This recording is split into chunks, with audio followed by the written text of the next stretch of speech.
this episode of the Hockey Nuts, we analyze Game 2 of the season series between Steve's Rangers and my Bruins. Then we discuss all of the hockey headlines over the past week.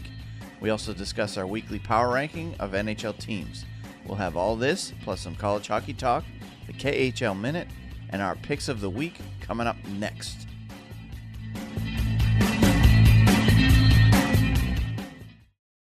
This is the Hockey Nuts Podcast, Season 1, Episode 14, recorded on Thursday, November 10th, 2016. Bruins versus Rangers, Part 2. Shut up and sit down.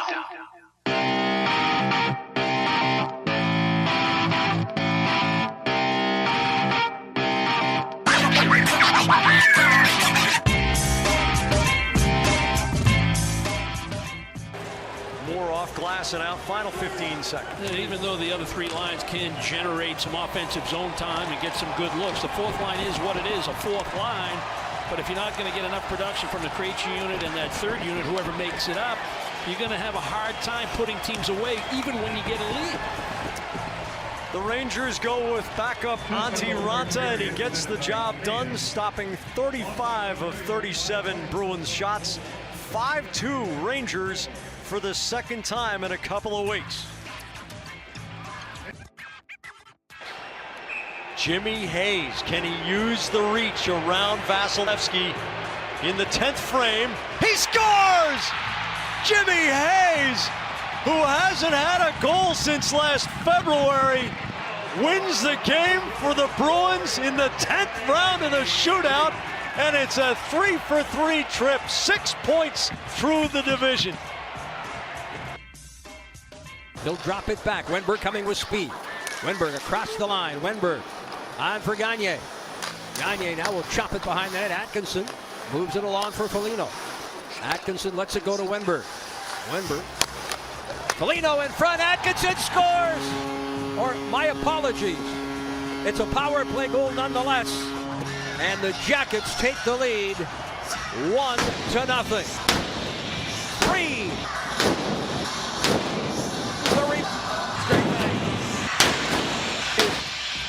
Their 10th of the night.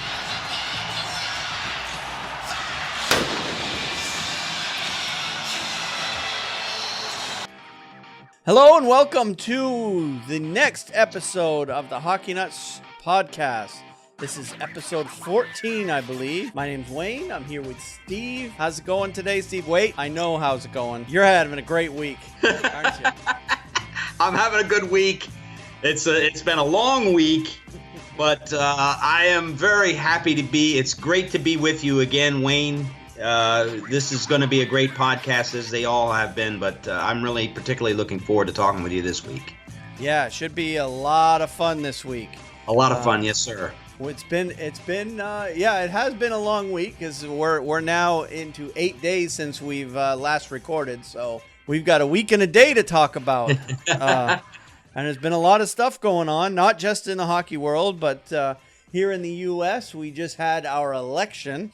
Yeah, and we had, I guess the politics version of the Miracle on Ice. Boy, Wayne, that was good. I couldn't have said that any better. Yeah, where Donald Trump came out of nowhere and won the thing. So yeah. Surprising everybody. So time will tell how that turns out, but we're not going to go into our personal opinions about the matter, but because this is a hockey podcast after all. But that's right.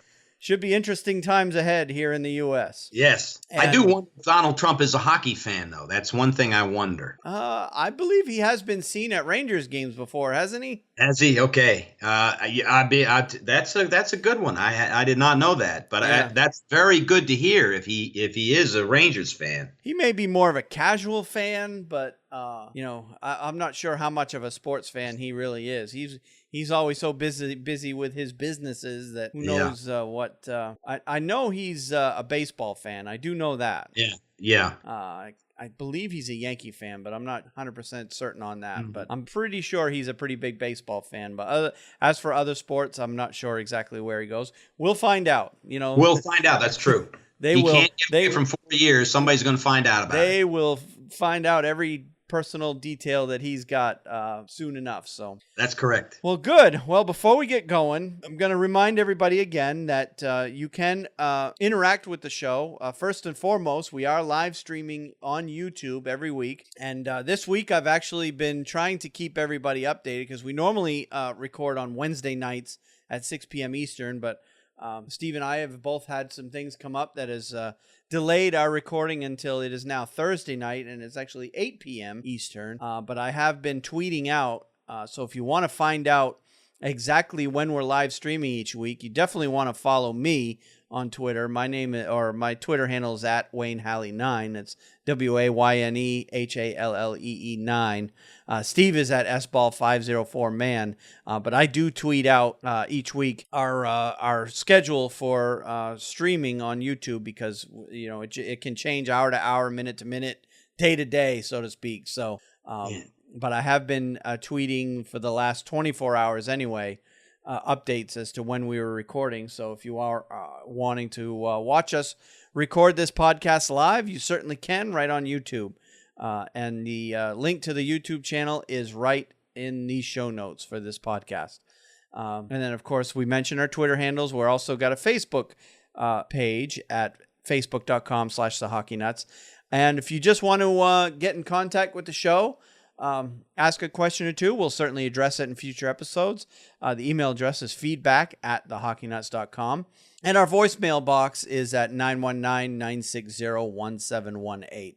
If you don't want to go through the hard work of typing out an email or a tweet to us, you can just pick up the phone and call us. And that's just a voicemail box. You can call us anytime, day or night, and we'll get the message and we'll address your questions on a future episode. So without further ado, let's go ahead and start talking some hockey. Let's talk hockey. And the first thing I want to do is I want to ask the listeners out there to give you a little bit of homework. I want to know from all of your listeners or anybody who cares to respond anyway, who is your favorite NHL team? And related to that, if there's another league that you like to watch other than the NHL, I want to know what league and what your favorite team is in that league as well. So if you're a college hockey fan, tell me who your favorite college hockey team, or if you're CHL, who's your favorite Canadian junior team? We want to hear back from our listeners, so that's your homework for this week. Who is your favorite team this week? And let's move on to talking about everything that's been going on over the past week. First and foremost, we'll go ahead and pause for a minute while we insert the quick rundown of all the scores that have happened over the past 8 days. All right, so let's move on to this week's headlines. And, of course, we're going to start off with talking about our three teams. And since your team had by far the best week of the three teams we're following, why don't you go ahead and talk about Rangers? That's good. Thank you. We had a very good week. It kind of ended on a bad note, but I'm thankful for the 3 wins, 3-1.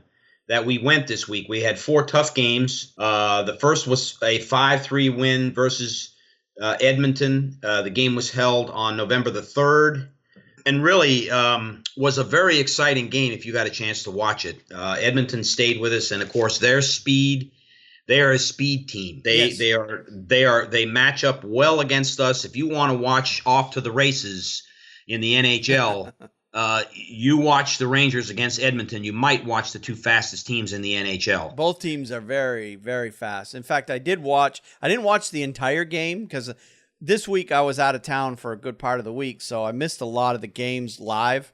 But I did watch a condensed version of that game, and I did see that was an incredible game to watch. It looked like Edmonton was going to win the game for a while there. I thought they were too. They played very, very well. They're very solid. The Rangers actually found a way to win in that game, which was I was very impressed with. But what I found was Edmonton's just about impossible to trap. They are very effective at breaking defense to get up on the power play. I didn't see a way you could stop them, and they're very dangerous in that. Now, maybe as the year goes on, teams will better understand them and figure them out. I believe that you can say that Todd McClellan has them up and going, and in a way that I don't think the NHL has seen a team that fast and so skilled at finding the open man, knowing where to go, having several options to get the puck up the ice quickly, and doing it so effectively. That's at least my take on it. I don't want to spend a lot of time on this because we have three other games to talk about. But really quickly, Alain Vigneault, you and I talked about this. He is a master. If there was a coach, and he might be the best in the NHL at it. If not, you fans tell me who you think is. But Alain Vigneault is a master at putting together lines. He's able to see the chemistry of a group of players. If he left the Rangers today and went to another team tomorrow, I can guarantee you he could do this. He could figure out the chemistry of what he has, sort it out, put four lines together if possible on the ice, and have a team that would compete strongly no matter where he was. I hope he stays at the Rangers forever. But he's a great coach in that regard. He takes what he has and he makes a super team out of it. Makes you wonder why Vancouver got rid of him. I really can't. I don't understand that. And Montreal, same thing. They had a winner in him.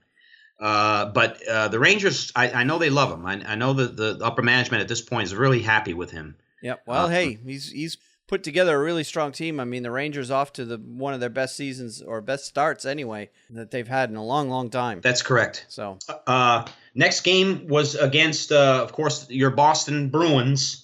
Yeah, I heard about that one. That one, I really don't know what to say other than that might be the best we played all year. We had a great game in Boston. I really, again, you guys jumped out to a lead, and we were able to come back and take over that game. But again, a tough place to win, and I'll take a W. I hope they got on the plane real quiet, or if it was the train, and left town and didn't say a word and waited till they got out of ear distance before they said congratulations. But I don't think teams are traveling by train anymore. But even though that Boston and New York are only a very short drive apart. Yeah. But one thing my observation from that game, because I watched it after the fact, I didn't watch it live because I was out in the mountains while that game was going on. And I think Tuukka probably played his weakest game of the year. Yeah. He's been very strong this year. Yeah. Tuukka has. He's been playing very, very well. But he just didn't I don't know. He just wasn't himself that night. He just didn't play to the standard that he had in all the other games. So I think you caught him in a down spot right there for a little bit. Well, I was really surprised about it. I believe that Antti Raanta played that game for us. Henrik did not even play. Right. So I'm not. Raanta played well. I mean, he played all right. Ranta's been playing very well. Yep. And I hope that keeps up. I hope that continues. Let's see. The next game was against the Winnipeg Jets. That was on that last Sunday, which was the 6th.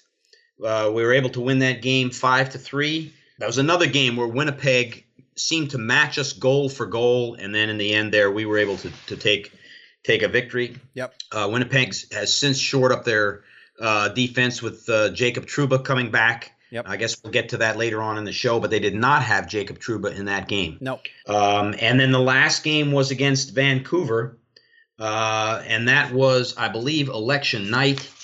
Very weird in that game. I don't know if you watched that game.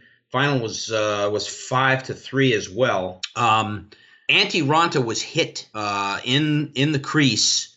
Can't remember the player for Vancouver who hit him, but it was called a penalty, and he was knocked to the ice and actually remained in the ice for a minute or two stunned. He was able to get up, and he took his goalie mask off. The Rangers trainer came out on the ice and everything seemed to be fine. He looked like he had his faculties. I looked at him. He moved around fine. It was just a momentary, thing that happened. But they stopped the game about, maybe 10 minutes later, 5 to 10 minutes later, and they made him go off the ice. I believe it was due to the concussion protocol, that he had to go back to the dressing room and be checked out for concussion. Okay. And that's the rules. He could not continue as the goalie. Yep. So they put Henrik in. When that happened, the game changed. Henrik actually played lousy as the backup goalie. The game was tied 2-2 at that point, and they came and scored 3 goals, won the game 5-2. It changed the whole momentum of the game. Yep. But anyways, we went 3-1 for the week, and that's a lengthy. Not a bad week considering. Yes, sir. Considering the 2 wins were against 2 pretty strong teams. Well, Yes. Boston had a kind of an up and down week. They started off the week with a shootout win against Tampa Bay, and that was a 10-round shootout. That was a fun game to watch. Oh, I missed it. Yeah, it was pretty good. And that was a 4-3 shootout win at Tampa Bay. So that was a great win for them to get a quality team like Tampa Bay, get a W over them. I was very happy to see that. I will tell you that. I was very happy to see that win. And anytime teams beat Tampa Bay, I'm going to be jumping up and down happy. Yeah, they're a tough team. They're a tough team to beat. So, and then, of course, there was the loss to the Rangers. And then they got a 4-0 win against Buffalo, who's a team that's struggling with injuries. And,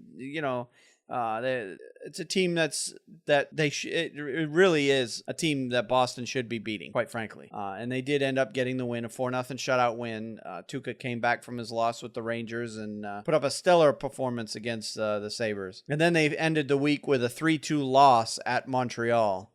And that was a game that was it's one of those kick in the groin kind of games because Boston outplayed Montreal the whole game, outshot them almost 2-1, just dominated the game overall. And the score went into the last minute tied, and with just over a minute left, Montreal scored the go-ahead goal to go ahead 3-2 and ended up taking 2 points. Boston got nothing out of that game. So it seems like when Boston plays Montreal, those type of games always seem to happen and I believe that there's something mental going on with the Bruins when they play Montreal, particularly Tuukka Rask. He didn't play in this game. McIntyre played the game. Did he really? Yeah. And he played real well then. And the last several times that Boston has played Montreal, they have played their backup goalie against him. There's something with Montreal that's in the head of the Bruins, and in particular in the head of Tuukka Rask, because Tuukka never plays well against them, and they end up the last several times they've played him, they've played the backup goalie, and obviously it's this win wasn't the fault of McIntyre at all. He played really well, but it's just the Bruins just seem to be struggling right now against it's like that Montreal is their kryptonite. So that was disappointing to see that loss against Montreal. So that puts the Bruins now at 7-6. And they're currently sitting a point out of the playoff spot. And of course, going back to the Rangers, now the Rangers are now at this point 10-4, and they're tied for first in the Metro Conference at this point. So let's move on to Carolina. Carolina had only 3 games in the past week. They had a shootout win against Nashville. That's a big win against a quality team with Nashville. And then they had a 4-1 loss against the Devils. And they actually had a home-and-home against the Devils, which ended up being a 4-1 home loss and a 3-2 shootout loss against the Devils. So those games there, I didn't see any of those 3 games. I just watched the condensed version of all 3. And that game, that takes Carolina down to 3-5-4 on the year. So they can't seem to get regulation wins. They got more overtime losses now than they do regulation wins. So that's right. So they're 3-5-4, but they're only 4 points out of a playoff spot right now. So, and I know talking playoffs is a little bit early this time of year, but there's that old adage that the teams that are in the playoff spot at Thanksgiving stand a much better chance of being in the playoffs at the end of the year. That's correct. First 20 games. Yeah. First 20 games. I don't know why that is, but it seems to be that way, that your teams that are in that playoff position going into the Thanksgiving break are generally the teams that are there at the end, with a few exceptions. So it's actually time to start watching the standings, because the teams are starting to separate themselves at this point. That's exactly right, Wayne. All right. Well, let's talk about some of the other notable games that happened over the past week. The first one I want to talk about was the Blue Jackets winning 10-0 against Montreal. Yeah. Unbelievable. Giving Montreal their first regulation loss of the year. I actually watched that game. Oh, did you? I did watch that game. My wife and I actually watched in amazement. She came upstairs. I think she was doing the laundry, and it was 4 or 5-0. I kept yelling out, 3-0, 4-0, 5-0, and finally she's like 6-0. What are you? And she came in and watched the game with me, and they ran up a score on him. And Michel Therrien never put Carey Price in that game. He kept Al Montoya on the ice to take that shellacking. Yep. And never took him out of the game. Yep, kept him in there. And you know what? The guys that I play hockey with on Monday nights, we were actually talking about this game in the locker room. And I guess from what I understand, once Montoya, once they went down 4 or 5 to nothing. Apparently, the Montreal, and I don't know if this is true or not, but apparently Montoya talked to the coaching staff in Montreal, and Montoya was playing to give Carey Price a rest. Yes, he was. Initially. That's correct. And Montoya apparently told Montreal, "Don't put him in. Leave me in. I'm fine. Let's just, get through this game." Right. So he basically, sacrificed himself essentially and took one for the team, so to speak. Right. And he told them he didn't want to be pulled, that he'd be fine. Don't worry about it. Because, usually you don't pull. I mean, you don't leave a guy in there for shellacking like that. So. Oh, it was really murderous there after a while. You know that this did not happen in the Bell Center, of course. Had it been in the Bell Center, there's no way they would have ran it up 10-0. And the fans would have it would have been a different outcome for sure. I would have loved to seen the fans' reaction. I would have loved to seen it. I wished it would have happened. Yeah. But there's no way that in the Bell Center it would have been the same outcome. Yeah. It'd been 10-0, but they'd have put Carey Price. Something would have changed. So So I say kudos to Montoya for being a team player in that situation, and he knows his role in that team. He knows he's not the number one guy. He knows Carey Price is the guy there. So kudos to him for taking one for the team and sticking it out for a 10-0 shutout or 10-0 blowout against the Jackets in that one. So and you can't say the hapless Columbus Blue Jackets. They're playing very well now, and as I mentioned in our show before the season started, I think they're going to make the playoffs. I picked them as a playoff team. Yeah. Or battling for it, and that's exactly what's starting to take place. I didn't pick them as a playoff team, Wayne. I take that back, but I picked them to be there in the end. Yeah, I don't think I picked them to be a playoff team, but they're a team that can be very difficult to play. Yeah. So with Torts behind the bench, and he has all that experience, the Stanley Cup, and man, I tell you, shot blocking, hits, defensive team first. That's how Tortorella. But, they are leading the NHL, unless that's changed in the last couple of days, on the power play. They have the number 1 power play in the NHL. Oh, I did not know that. Oh, wow. They got 4 power play goals that night. Well, that kind of helps your power play percentage, doesn't it? It really – but it was number 1 before that happened. But they were 4 or 5 on the power play that night. Well, good. So, they're really clicking. And I always like to see a shellacking at the hands of Montreal, so – Glad that it was them that. Yes, it was a franchise record in terms of goals scored in a game, and a franchise record in terms of win margin. Yep, yeah, I saw that too. And it was the first game where that a team has scored double-digit goals since I think 2011 too. I believe I saw that too. That's right. Yep. All right, well, let's move on to the Pens and the Sharks. That was a rematch of the Stanley Cup final from last year, and wasn't really much of a game. The Pens shut out the Sharks 5-0 in that game, and Martin Jones was in net for that one. So the Pens just looked really, really strong that night. San Jose has not returned to the form they were in at the end of the year last year. I don't think they're playing as well as they were. That could be Stanley Cup hangover too. It could be. Particularly the team that ends up losing in the Stanley Cup final. They're playing just as many games as a team that wins, but they got that short summer. They got to turn around and get right back out there. That's right. While other teams are sitting and resting. So teams that lose in the Stanley Cup final, I've found do struggle a bit, particularly in October and November the following season, until they get things back. Get their legs back again. So no big surprise there. But the Penguins also played the Oilers this week, and it was the first meeting between Connor McDavid, who's the Oilers' future and, well, apparently current star now, and, of course, Sidney Crosby. And I read a little article on that one that leading right up to the face-off, Connor McDavid was a little bit starstruck. And, in fact, in the opening face-off of the game, Connor McDavid faced Sidney Crosby. on that faceoff. And he said he said it was really surreal going up to Sidney Crosby at the faceoff, getting ready to drop the puck. And he said he felt butterflies like crazy on that. And he said it, the faceoff wasn't even close. Sidney Crosby won that faceoff like clean. And he's probably the best faceoff guy in the NHL. So I don't hold that against. But McDavid did say because Crosby was McDavid's childhood idol growing up. So McDavid did say he had a lot of fun playing against Crosby in that game. That's good.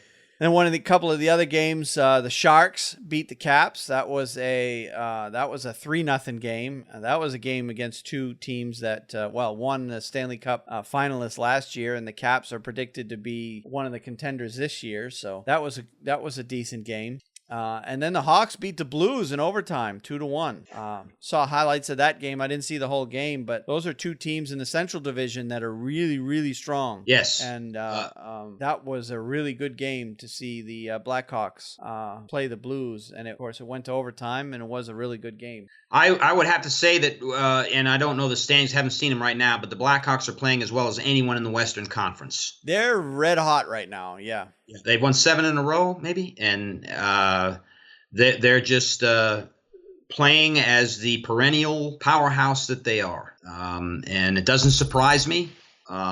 They maintain their core through all these years. Yep. They're McDonough, who is the general manager or president of the Chicago Blackhawks, has done a great job managing the players. I guess Scotty Bowman is involved with them too, isn't he? Maybe I'm wrong about that. His son is. His son. Yeah. And Stan Bowman. Stan Bowman. That's the guy. The guy. That's right. Scotty's pretty much retired. He's like a consultant. Mm-hmm. He doesn't go to work every day. He's just a consultant. But it's one of those teams where they've kept everybody happy, maintained their core, and of course Joel Quenneville, the Hall of Fame coach, will be no question about it. I don't know about you, but I'm to sum it all up, I'm certainly glad that my team is not in the Central Division, because there's some really strong teams in that division. I agree. Once again, they're a formidable division. They always are in the West, and it's no different this year. Winnipeg is good. Winnipeg, I think they finished in the cellar last year. They were down around the bottom of their good team. And they may finish in the cellar again this year, but they're still a really strong team. They really are. Yep. They really are. Okay, well, let's move on to some of the transactions that have happened over the past week. And the first one that I've got, the Florida Panthers acquired defenseman Dylan McElrath in a trade with the New York Rangers on Tuesday for defenseman Steven Kampfer and a conditional 7th-round pick in the 2018 NHL draft. McElrath, a number 10 pick in the 2010 draft, cleared waivers on October 28th and was sent to Hartford of the American Hockey League after playing one game for the Rangers. He played 34 games with New York as a rookie in 15-16, finishing with 2 goals, 4 points, and a +7. Kampfer, who's 28, was a healthy scratch for 12 of Florida's 13 games, a 4th-round pick of the Anaheim Ducks in the 2007 draft. Kampfer has 9 goals and 23 points in 134 games with the Bruins, Wild, and Panthers. He agreed to a 1-year, 2-way contract with the Rangers on July 1st, but was traded to the Panthers with center Andrew Yogan and right wing Corey Crabb on October 6th, 2014. Yes. So it's just a trade of depth players, really. That's the it way is. I see it. I was very sad to see Dylan McElrath go. I'm surprised he did not make the team as the 7th defenseman or even the 6th.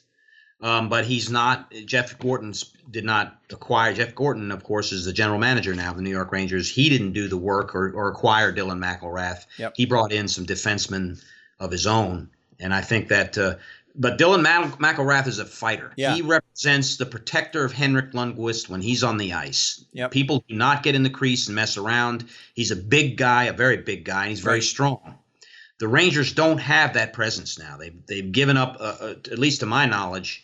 They don't have a fighter like Dylan McElrath. Yeah, Kampfer is definitely not that guy. Okay. Yeah. I don't know about Kampfer. Can't speak for him, but we lost our fighter in trading him away. And over the years, I followed the Rangers for coming up on 50 years now. we never have been a fighting, grinded out, tough-nosed team as I would attribute to the Boston Bruins or the Philadelphia Flyers.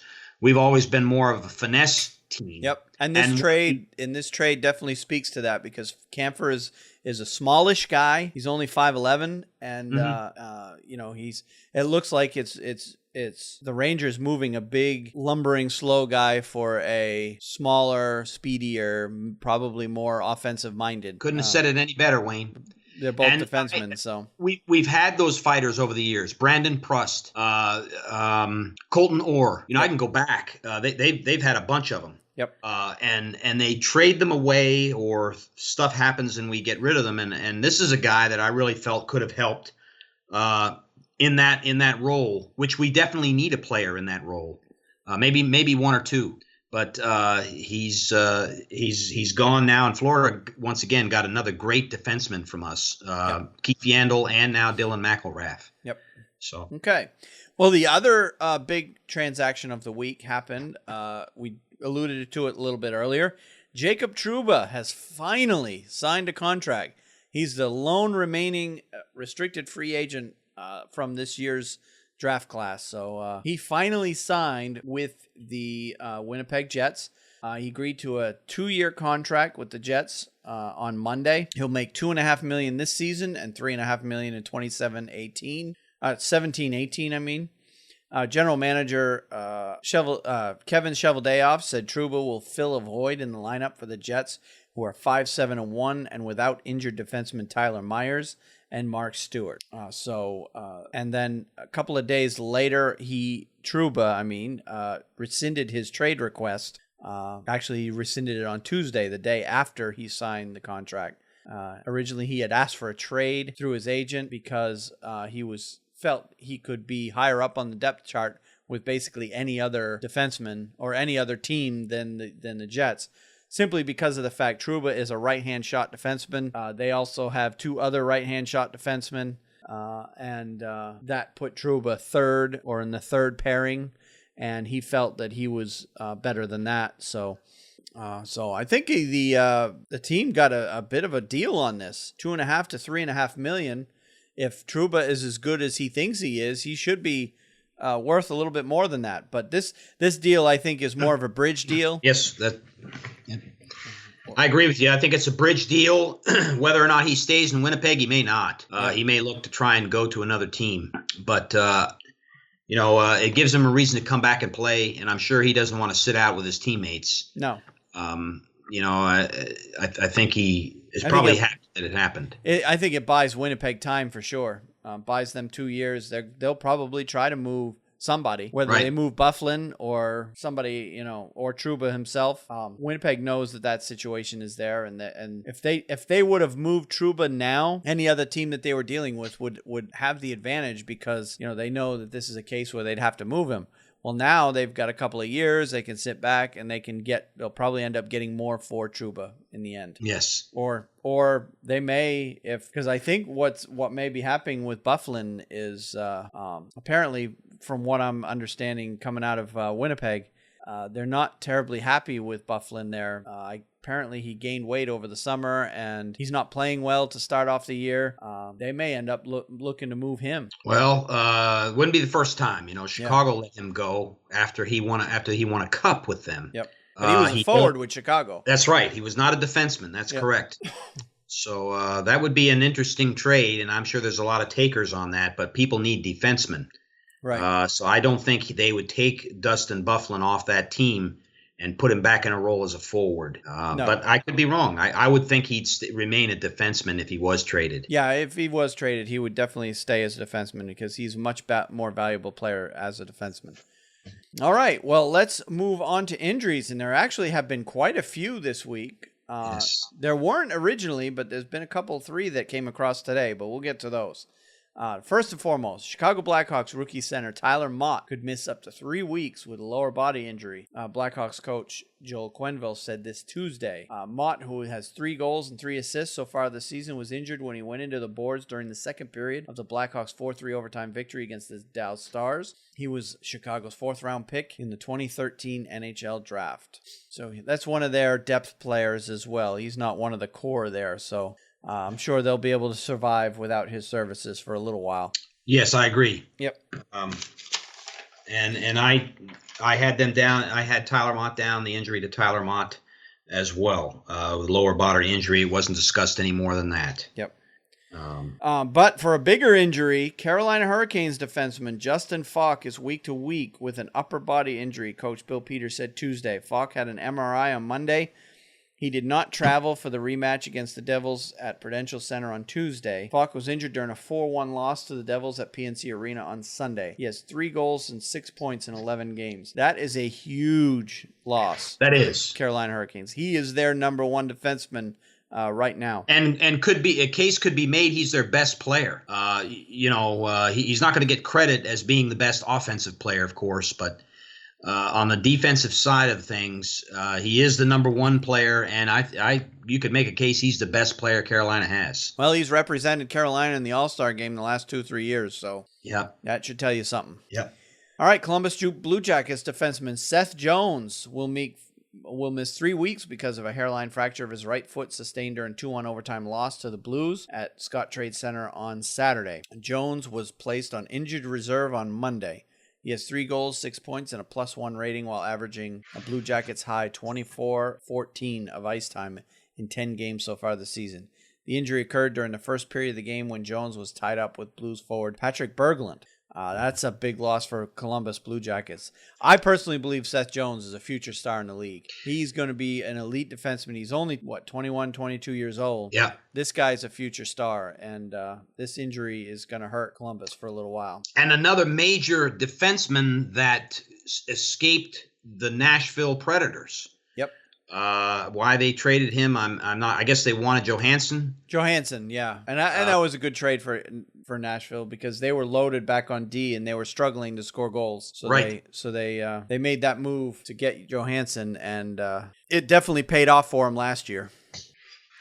Yes, Johansson played well, yep. And he wasn't doing that well in Columbus. No. As well as he's playing now. Yep. But that's interesting because if you'd have told me that the Nashville Predators, and I know that's not, if you'd have told me that the Nashville Predators would be with 3, have they got their 4th win yet? They are playing very poorly, and I had picked them to go all the way. I think to the Western Conference Finals. Yeah, I had them going pretty far too. I can't remember how I picked them, but yeah. it was pretty far. I did not anticipate them starting out so poorly this year. And they still have time to correct it, right the ship, and get going. But the first 20 games of the season, they really matter, and the points count just as much as they do the last 20 games of the season. So Nashville, right now, that trade worked out really well for Montreal. Shea Weber's doing very well. Yep. Well, they got time to turn it around, but they need to get things going for sure. Yeah. All right, New York Islanders defenseman Travis Hamonic will miss 4 to 6 weeks because of an upper body injury. Hamonic was injured blocking a shot by Edmonton Oilers' Patrick Maroon at 12:13 in the first period in a 4-3 shootout loss at Barclays Center on Saturday. He played 2 more shifts but did not return after leaving the game at 18:16 of the first. In 12 games this season, Hamonic has 2 goals, 5 points, and is averaging 19:46 of ice time per game. The Islanders will recall defenseman Adam Pelech from Bridgeport of the American Hockey League on Monday. Pelech has 4 points and a +3 rating in 10 AHL games. He had 2 points in 9 games for the Islanders last season. That's a pretty big loss for them. Hamonic, I'm not sure he's on the top pairing, but I think he's a top 4 for them. Yes, he is. So that's going to be 4 to 6 weeks is a tough road for them. So, All right. Well, the Buffalo Sabres will be without defensemen. It's a lot of defensemen this week. It is. Seems like they're all defensemen. Yep. Sabres will be without defenseman Zach Bogosian for weeks because of a sprained MCL. It's a knee injury, MCL, and it's more between 1 and a 2 grade MCL sprain, Coach Dan Bilesma said. It's weeks at this point. I guess they weren't specific on how many weeks, but they basically put him on the shelf for a while. Bogosian sustained the injury during the first period of the Sabres' 2-1 win against the Wild on Tuesday and left the game. Rookie defenseman Casey Nelson will take Bogosian's spot in the lineup and will be paired with Dmitry Kulikov against the Maple Leafs. Nelson's played 1 game this season on opening night against the Canadiens. So yes. Bogosian's one of the Sabres' top guys too. He is. Yep. Tough loss for them, and they have been plagued with injuries this year. Let me tell you. Not quite as bad as Dallas, but they're certainly not as bad as Dallas. That's true. But yeah, speaking of the Sabres, Tyler Ennis of the Buffalo Sabres will be out for several weeks after having groin surgery on Thursday. That's today, actually. Ennis has 1 goal and 1 assist in 12 games. He played .733 in a 4-0 loss at the Boston Bruins on Monday and sat out a 2-1 shootout loss against the Senators on Wednesday. He was limited to just 23 games last season because of 2 different concussions. The second came on December 30th of 2015 when he was checked by Capitals captain Alex Ovechkin, and then he never played again after that. So yeah, Ennis is added to the list of Sabres players that are struggling. But it sounds like Evander Kane will be coming back shortly. They're saying he's going to be back any day now, and in fact, he may be already back. And then Jack Eichel is only a week or 2 away, according to what I'm seeing. They're saying that the healing that's taking place with Jack Eichel is incredible, and that he is like you say, a week, 10 days away from making his return. Yep. After a high ankle sprain, sometimes those keep people out for months. So he's doing very well. Yep. So, well, good. All right, let's move on to suspensions/fines. Los Angeles Kings defenseman Tom Gilbert. We talked about it a little bit last week. Yes, we did. But the decision hadn't been handed down yet. So here it is. Tom Gilbert was suspended for 3 games without pay for boarding Anaheim Ducks forward Nick Ritchie during NHL game number 142 in Los Angeles on last Tuesday, November 1st. The incident occurred at 16:34 of the second period. And I did see that play. I didn't see it when we talked about it last week, but I have since seen it, and it was definitely an avoidable check. So he definitely deserved some sort of a suspension on that. And because he does have a prior suspension, that's why he got the 3 games. Mm-hmm. I think it goes to the level of suspension much more than the Girardi hit in the Boston game did. Yeah, for sure. So, and then as far as fines go, Arizona Coyotes defenseman Oliver Ekman-Larsson, or commonly referred to OEL, that's what they call him there. OEL. OEL. Instead of saying out his whole name, Oliver Ekman-Larsson, has been fined $2,000 as a supplementary discipline under the NHL Rule 64, which is diving and embellishment. The NHL announced today. NHL Rule 64 is designed to bring attention to and more seriously penalize players and teams who repeatedly dive and embellish in an attempt to draw penalties. Fines are assessed to players and head coaches on a graduated scale. And I'm surprised, I take another shot at Montreal, that they don't get more fines and penalties because they do an awful lot of diving, particularly against Boston. Anyway, enough about Montreal. Back to OEL. Wayne, that was very good. So anyway, he had done it. He had done it before. So he was stage 1 is just a warning from the league saying, "Hey, we got you caught diving. Don't do it again." It's basically a slap on the wrist. So the $2,000 fine is step 2 on that scale. And then of course, if he continues to do it, step 3 is, a bigger fine. And then once you get up to step 5, the player is getting fined $5,000. And then at step 5, the coach starts getting fines. Yeah. For diving. So they really want to put a stop to that, which I'm very, very, very, very happy that they do that.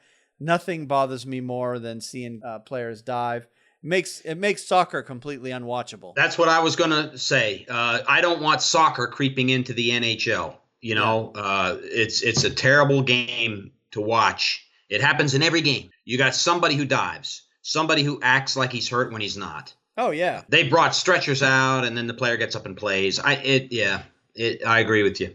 Yeah. So I'm glad the NHL has got ways to do this. And going to our beer league, guys in our beer league are constantly whining because we didn't call a penalty. And it was obvious to me that they took a dive. Well, in the rule book, in the USA Hockey rule book, there is no penalty for diving. We can't call a diving penalty like you can in the NHL. Oh. In amateur hockey, or at least in the USA rule book. So all we can do is just not call the penalty. You see the trip, and you see the player go down because he dove, not because he was actually tripped, that he just took a dive. And all I do is just, because that player, when he goes down, first thing he does, looks back at me, right? So all I do is just look at the player and go, shake my head. Nope. Nope. Nice try. Yeah. And then they get all mad. Oh, he tripped me. Every week it's that kind of stuff happens. So I'm like, nope, you dove. Sorry. Because I can't call a diving penalty. Yeah. So all I can do is just don't call any penalty and just explain to the player, look, you dove. Yeah. You dove. Sorry. You don't get we don't call, penalties for that. So NHL handles it a little bit different. So anyway, OEL gets a fine for diving. So, and then of course the other deal with this is, step one with the warning. That's basically the league calling them out and making notice that, hey, this player is a diver. Don't, Right. kind of embarrasses them a little bit, Yeah. Yeah. Okay. And I don't know why it's here, but I'm going to go back to a couple of injuries. I could put them in the wrong spot in my show notes. These are ones that came in today. Forward Noel Acciari of the Boston Bruins is expected to miss 4 weeks because of a lower body injury. Acciari has 2 assists and a +1 rating in 12 games. He played .623 in a 4-0 win against the Sabres on Monday.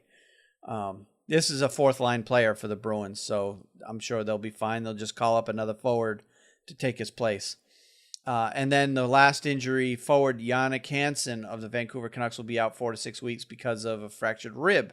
He was injured during Vancouver's 6-3 loss at the Toronto Maple Leafs on Saturday and has not played since. Hansen, who's 30 years old, has 2 goals and 4 assists in 12 games. Last season, he had an NHL career best of 22 goals, 38 points in 67 games. Hansen is probably a top 6 for Vancouver. He wouldn't be top 6 for most teams, but he is for Vancouver. Mm-hmm. So that'll hurt them. Yes. Not that Vancouver has much of a chance of doing anything anyway this year, but anyway. Except beating the Rangers. Yeah. Somehow they did that. And didn't that end their 9-game losing streak or something? That ended their 9-game losing streak. Yeah. It had to be against us. That sucks. Yeah. Well. All right, let's move on to milestones, records, and honors. New York Rangers forward Rick Nash scored his 400th NHL goal against the Vancouver Canucks at Madison Square Garden on Tuesday. He scored on the power play at 5:27 in the third period off a pass from Pavel Buchnevich that beat goalie Jacob Markstrom to make it 2-2. Rangers ended up losing the game 5-3. The 32-year-old has 7 goals in 14 games this season. He had 15 in 60 games last season. He was the number 1 overall pick in the 2002 draft by the Columbus Blue Jackets. He's an 11-time 20-goal scorer, 8-time 30-goal scorer, and has scored at least 40 goals 3 times. His NHL career high is 42, set in 14-15 with the Rangers.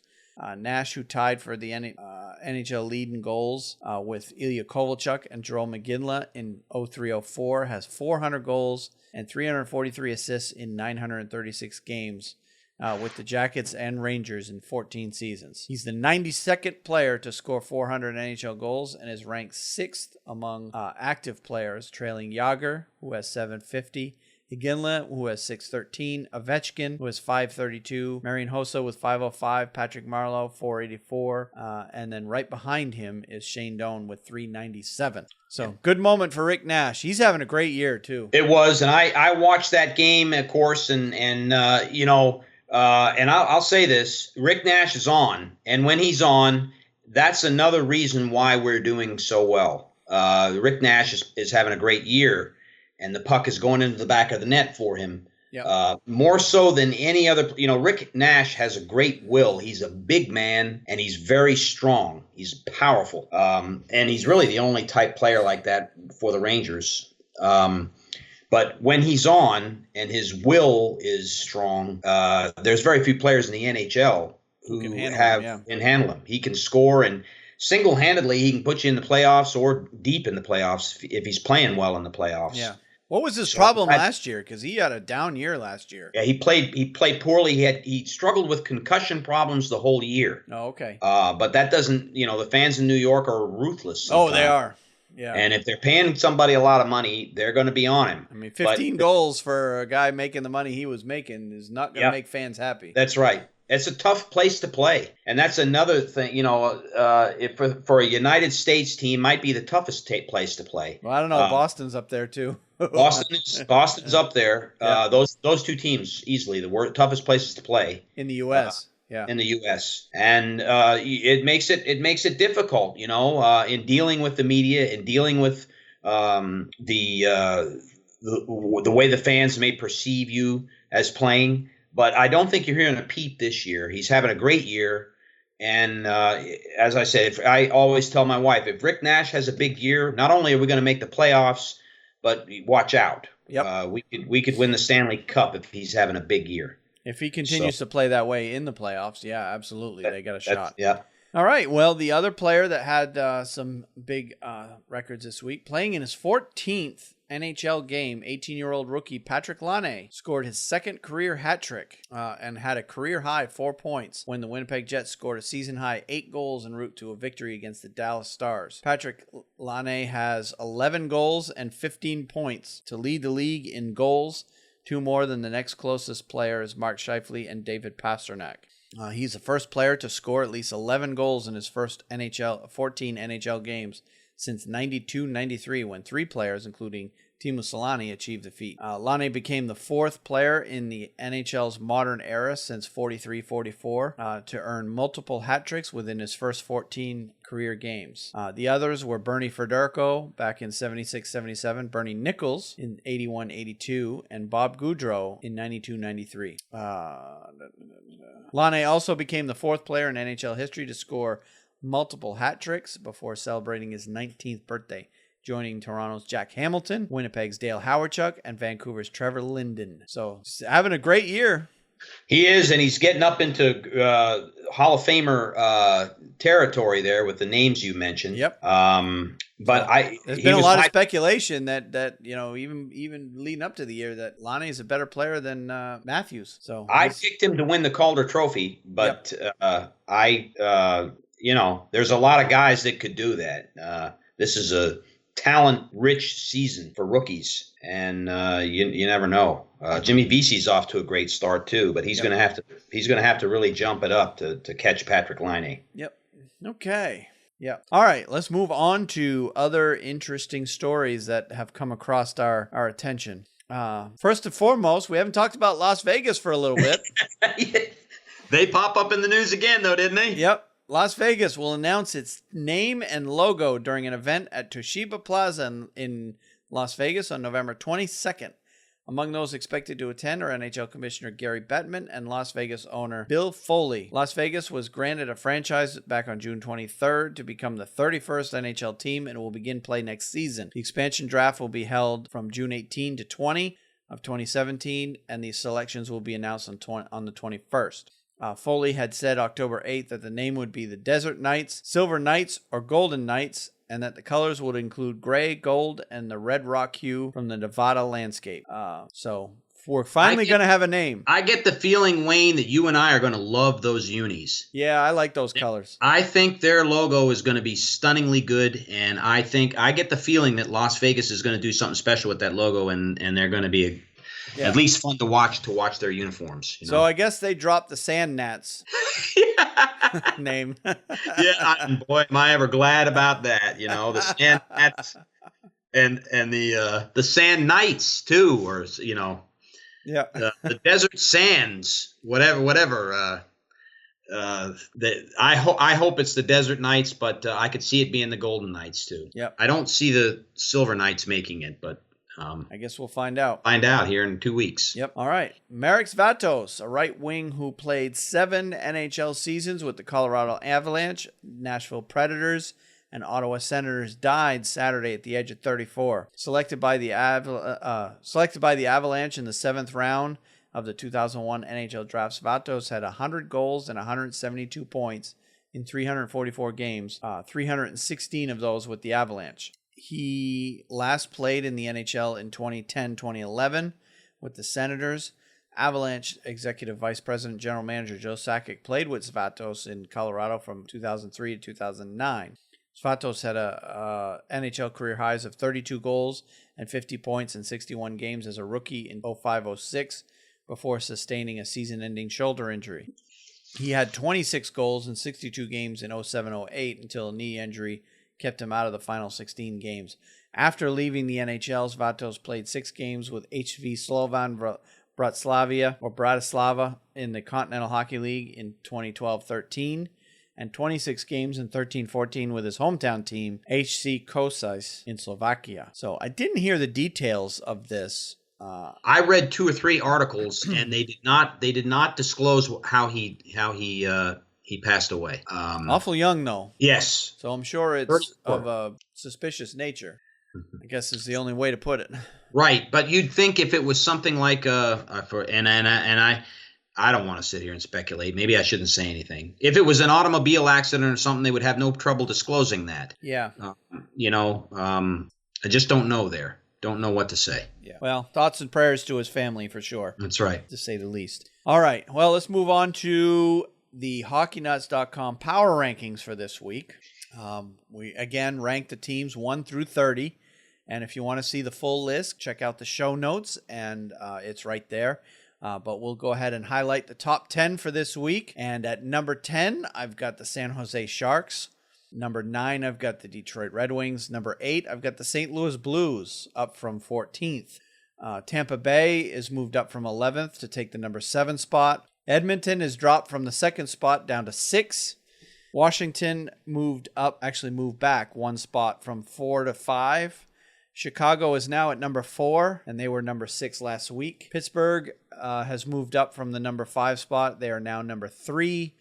I've got the Rangers moving up from 3rd to 2nd and retaining the number 1 spot again this week. I've got the Montreal Canadiens. And I don't know what your thoughts on this top 10 are, but I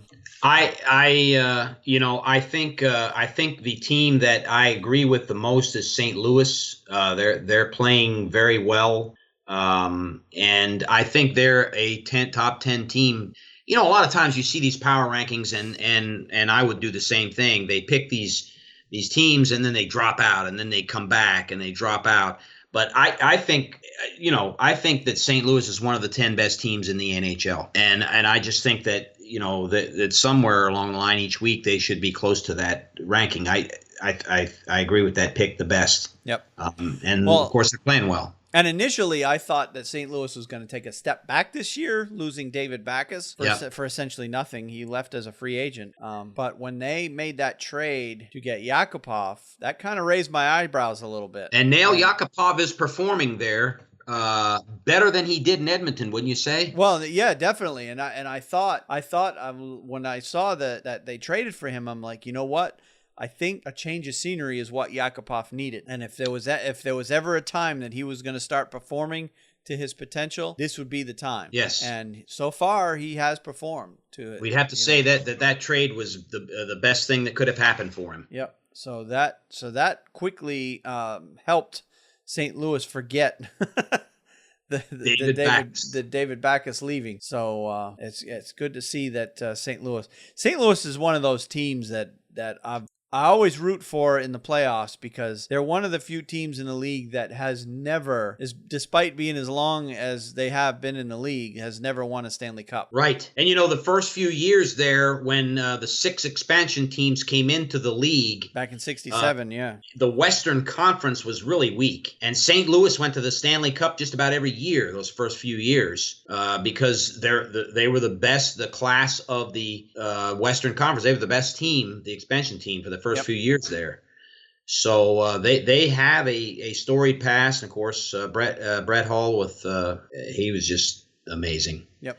They've had the great players. And again, I'm going to bring up Vladimir Tarasenko. I love watching St. Louis now because of Vladimir Tarasenko more than anything else. Yeah, he's a great player. But I think he's the best stick handler in the NHL. I think he could stick handle in a phone booth.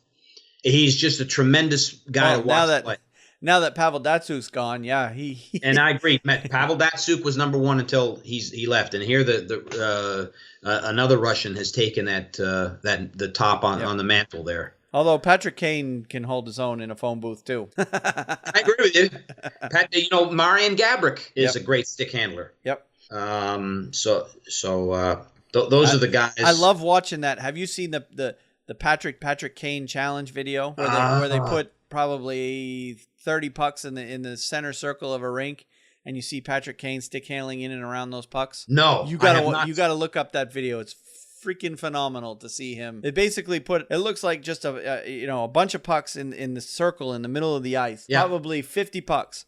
And he just goes in and just all over the place inside that circle, just stick handling around, and not one of those pucks moves. He doesn't accidentally hit any of them. And he just stick handles and the puck he's carrying all around. It's an amazing thing to watch. I'll tell you another one. Just look up Patrick Kane challenge on YouTube. I'm going to look that one up when we get off the air because I love to watch that type of thing. I got one for you if you haven't seen it already. Stick tricks with Sonny Milano, who plays with the Columbus Blue Jackets.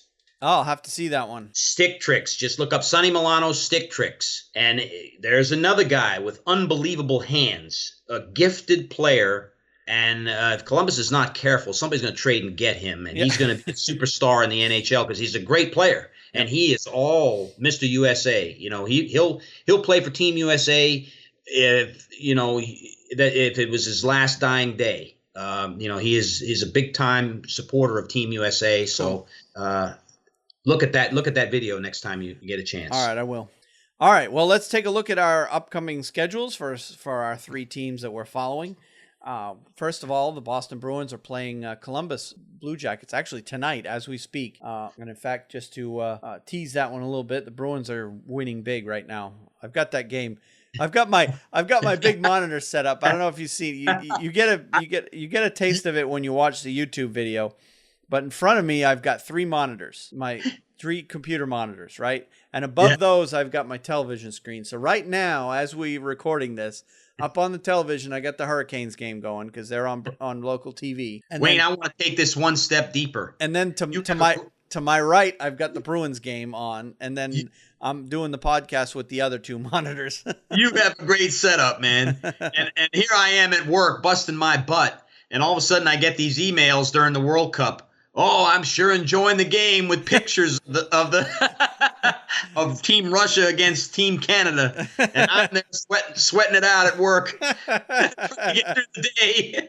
Boy, I'm telling you, Wayne. The joys of working retail, right? Yeah, that's right. I don't get the luxury of weekends off, so. Yes, sir. And I'll probably do the same during the World Junior Championship in December when they have day games during the week. And I love that tournament. Yeah. So anyway, the Bruins play Columbus, and it looks like they're going to win that one. And then on the 12th, they've got Arizona, and then on the 13th, they go to Colorado. So a little bit of a road trip for them. The Rangers have Calgary on the 12th, Edmonton on the 13th, and Vancouver on the 15th. And that's all on the road. So the Rangers are doing the big West Coast, Western Canada swing. They're doing the Western Canada road trip. And you know as well as I do, if you can come out of that with 2 wins, man, get on the plane and get home. Yep. You're happy with that. And it don't matter who you beat, who the 2 teams are that you beat, but if you can win 2 of those games, you're doing darn well. And it's getting cold up there, so it's still better to be doing it this time of year than in January for sure. That's right.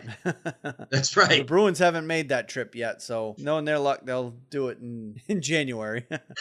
And then Carolina has a homestand this week. They've got Anaheim tonight, and right now I don't know what that game's at. They don't have the score up.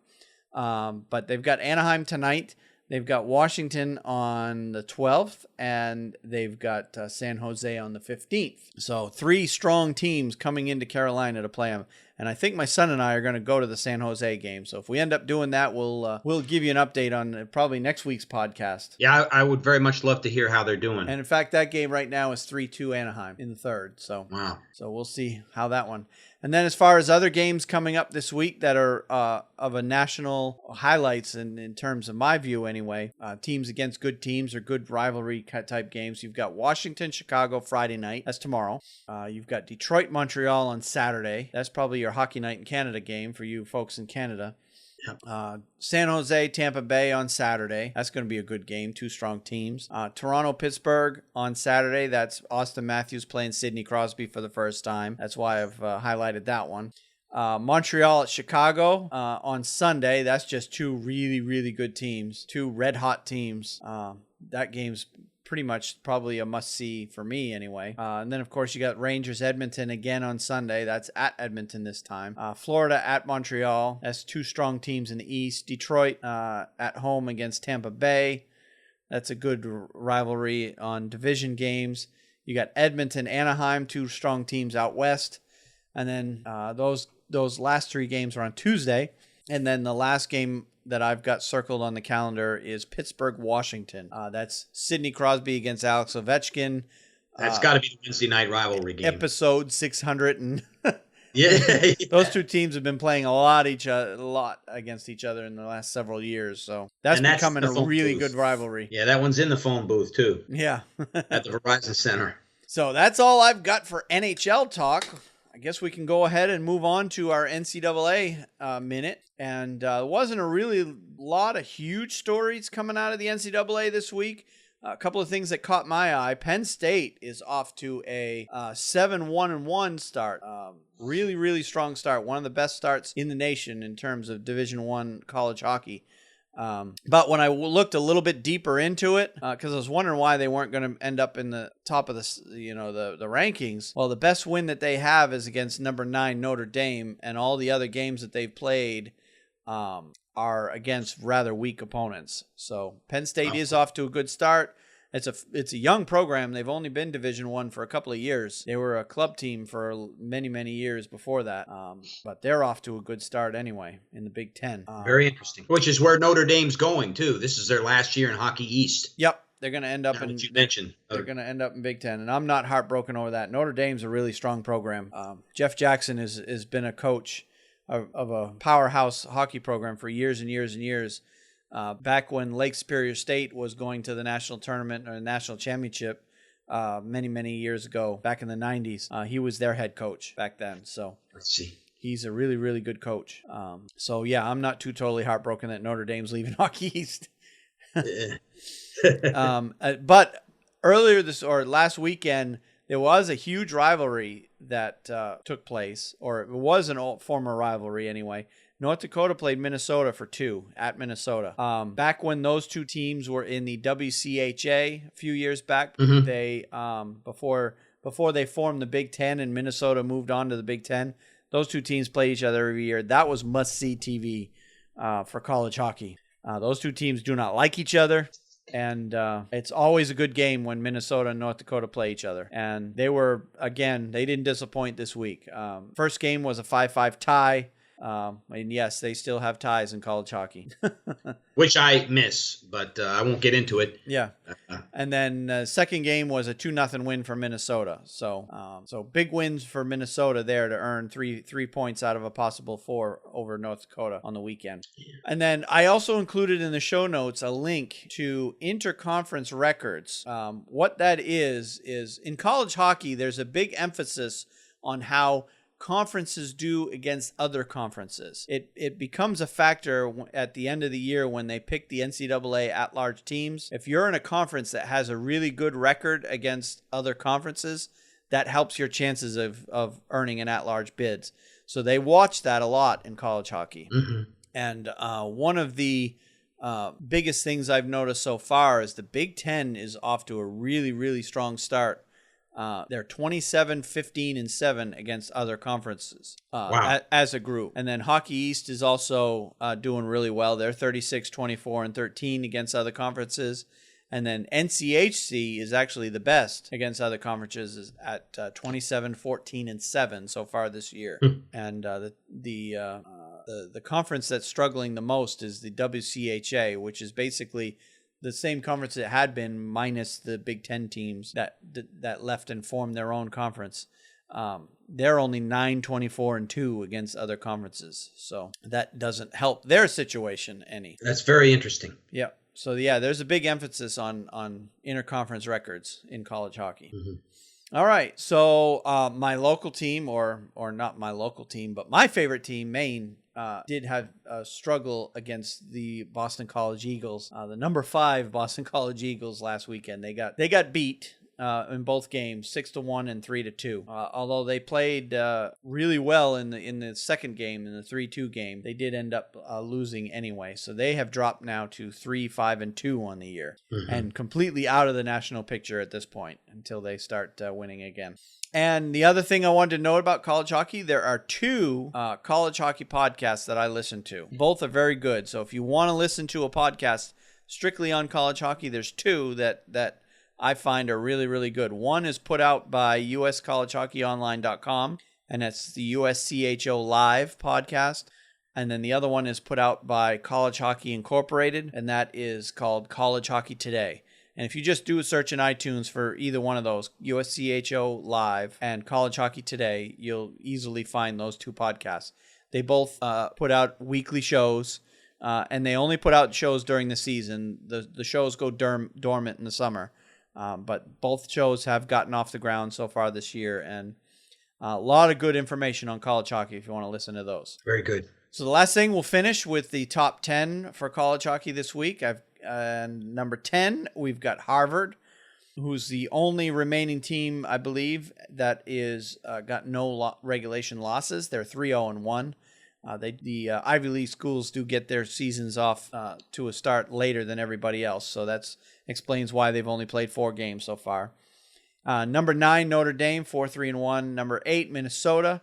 Number 7, Quinnipiac. Number 6, North Dakota. They've fallen. They were number 1 earlier. Mm-hmm. Number 5, UMass Lowell. Number 4, Boston University. Number 3, Boston College. Number 2, Denver. And number 1, again this week, for the second week in a row, Minnesota Duluth. The Bulldogs. Who is 7-1-2. So, and I might add that number 2, Denver, are head coached by former Maine Black Bear Jim Montgomery. Oh, I didn't know that. Yep. Very interesting. He was the captain of the 92-93 team that went 42-1-2, won the national championship. Wow. So, all right. So let's move on to the KHL Minute. Yes, sir. And we'll go ahead and I'll let you go. You want me to go? That's fine. I have a very good KHL Minute this week, and I looked at several of these.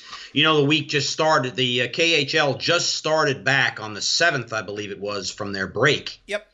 So they just got going, and of course, it's been 2 or 3 nights into the resuming league play. But one team did come back on the ice and resumed their dominance. And that is SKA St. Petersburg. Came up with their 12th victory in a row. Now, that's reaching rare territory there. 12 victories in a row, at least during these times. Yeah, that's hard. 12 victories in a row. They beat the Dynamo Moscow team, not to be confused with Dynamo Minsk. Yep. They beat Dynamo Moscow 3-2, and this game saw the return of Russian World Cup head coach Oli Zarok. You're going to have to do that one. I'm terrible. I believe it's pronounced. I believe the Z is silent, so it's Narok. Okay. Oli Narok back to Moscow and played against the team that he coached. The Dynamo Moscow team used to be coached by Oli Narok. And he won 2 Gagarin Cups there. So he returned to Moscow, and St. Petersburg made it a victorious return for him. But I heard that there was no love lost in the crowd. They whether he coached them or not, they were pulling for Dynamo Moscow. So now we're getting to the point where I'm following each of their games. Oh, okay. 12 in a row. You kind of keep tabs on them. And, of course, that's Pavel Datsuk's team. That is. And Ilya Kovalchuk. Ilya Kovalchuk plays for them as well. For you Devils fans, yep. So they are priming themselves to make a strong run at the Gagarin Cup, which the defending champion is a two-time defending champion, Magnitogorsk. I find it hard to believe that any team is going to beat them playing as well as they are. Yep, I agree. Okay.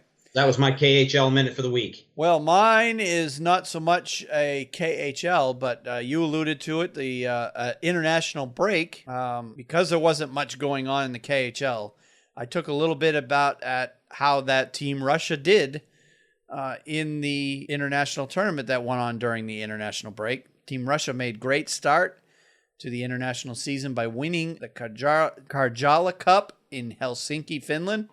Victories over Finland, which was a 5-1 win, Sweden a 3-2 win, and the Czech Republic a 3-0 win. Saw Oleg Znaroks, speaking of that guy, men power into the top spot in the opening stage of the Euro Hockey Tour. So Team Russia did very, very well in that tournament. Yes. And I'm curious too, and I haven't looked into it, if those other countries, Finland, Sweden, and Czech Republic, they all have their own top league in those countries, and I'm wondering if those countries also took a break during this tournament. You know, that's a very good point.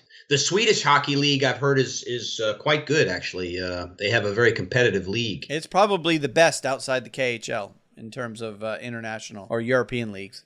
Mm-hmm. Followed by Finland and Czech. Mm-hmm. So yeah, the Swedish league is a very good league. So anyway, but obviously those teams, Finland, Sweden, Czech Republic, the players that are playing for those countries obviously wouldn't have been NHL loaded teams. Mm-hmm. They would have been filled out with players from those countries that aren't playing in the NHL. So obviously not the best product put on the ice for those countries. Anyway, all right, well, let's move on to our picks of the week. Yes, sir. I'll go first again on this because I want to hear yours. I really do. But my pick of the week is a rather easy one. If you go on NHL.com, they have the replay of the tape of Mitch Marner and Austin Matthews singing "Living on a Prayer" by John Bon Jovi during one of the timeouts during the game, whether it was a TV timeout or whatever. But they both caught, I guess if you look at the video, it looks like they're both caught singing that song almost subconsciously, when it comes on.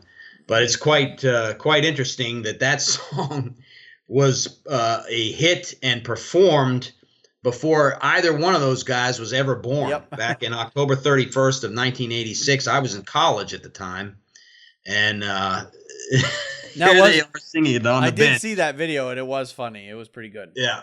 So I figured I'd put that in there. I do like John Bon Jovi and his band.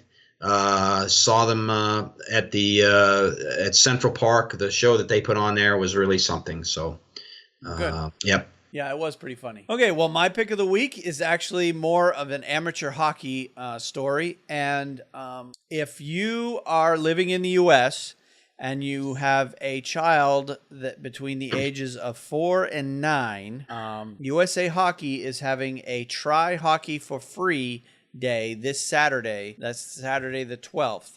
The story of USA Hockey's Try Hockey for Free program began more than 10 years ago when it collaborated with the NHL, the NHLPA, and equipment manufacturers to brainstorm ideas on how to get children new to hockey to try it without the initial cost of spending money on the equipment, because it is expensive.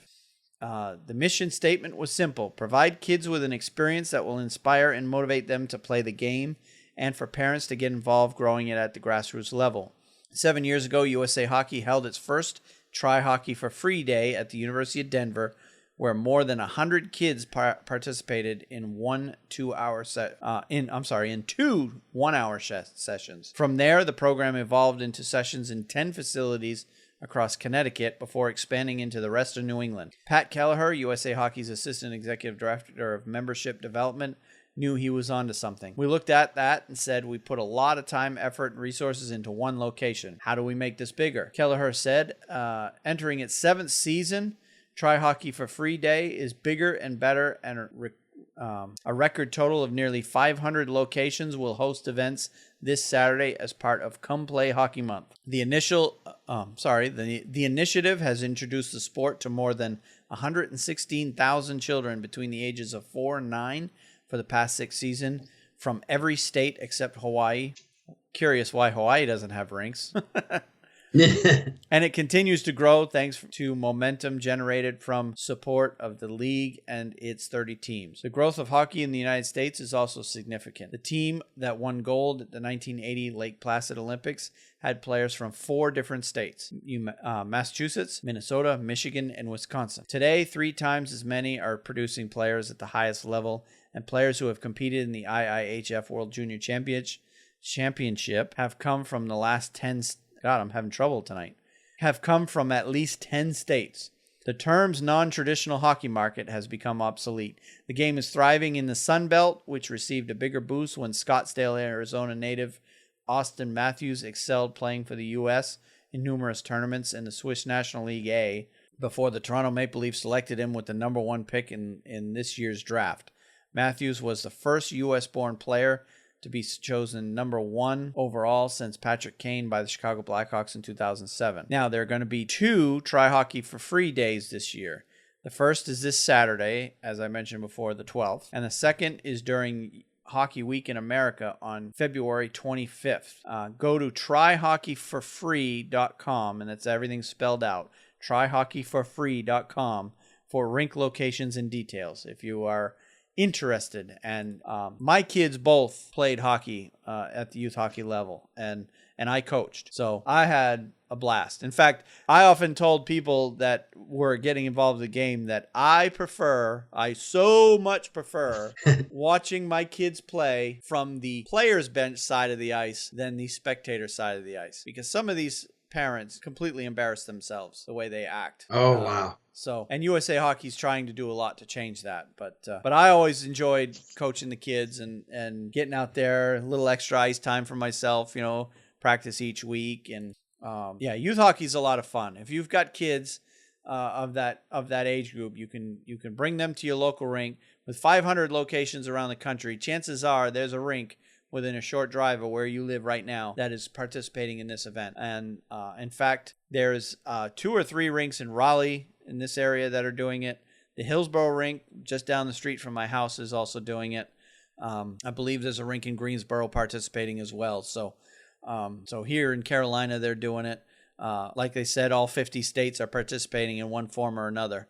It's a great program for kids that want to try it without having to front the money, because equipment's expensive.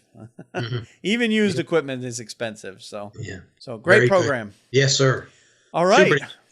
Well, let's move on. We've got one other thing we want to discuss. We've actually got some feedback this week from one of our listeners, and I'd like to take a moment to address an email.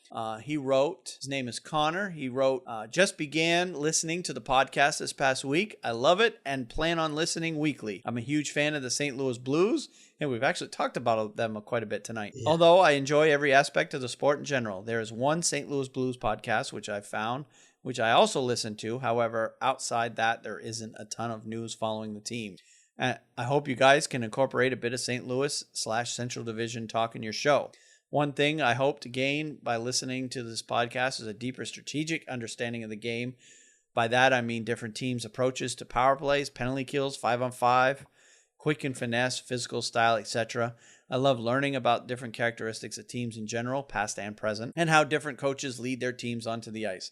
I believe a coach's approach to the game of hockey can teach you a lot about how a team will play and perform throughout the season. Additionally, I love to learn about different players' impacts on the game.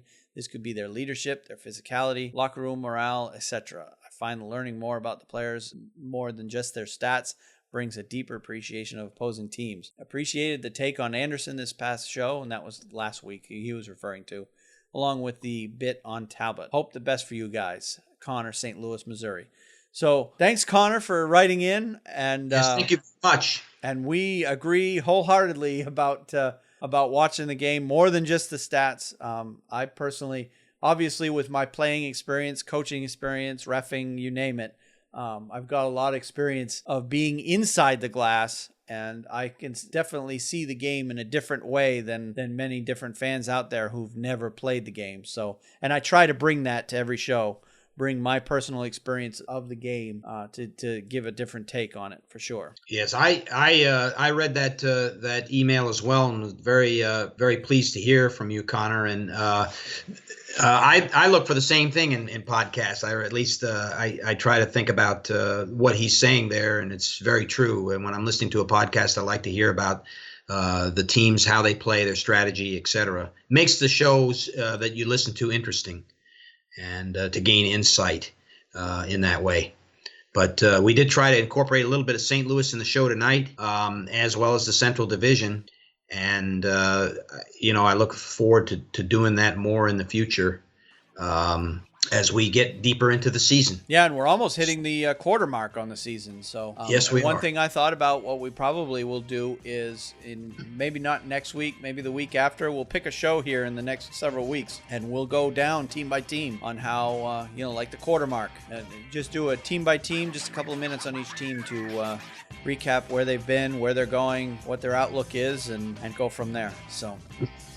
Very so good. We're good. Well, let's go ahead and wrap it up for this week. I think we've yammered on long enough for this week.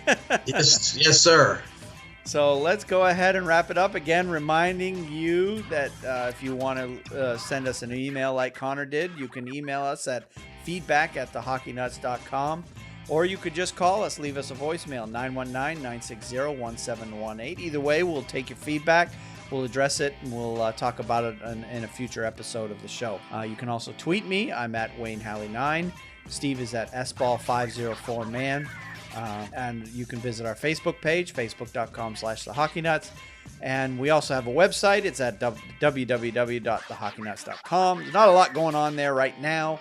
I do put all the links to all the shows on there, as well as links to our YouTube page. You can find that on thehockeynuts.com, as well as in the show notes. You can go to our YouTube page and watch us live if you want.